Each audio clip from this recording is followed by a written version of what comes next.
Kabiyahera, o di ba? Nakasakay ako sa trolley. For the first time in my life, may na-confiscate na gamit ako sa check-in. Akalain mo na dito sa Korea, bawal pala magdala ng wireless plancha. Siyempre, para sa mga rampa ko, kailangan may dala akong ganitong wireless hair iron. Wireless hair iron. So, nag-alert sa check-in luggage ko, bawal. So, akala ko, pwede kong i-hand carry. Bawal din. Ang ending, goodbye na ako dito, kaya i-vlog ko para may remembrance ako sa napakaganda kong wireless hair iron.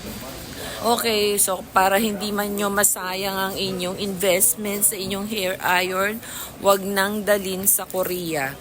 Or pwede naman, di ba? Basta yung wired. Wired. Yung may wire. Pag wireless, cannot.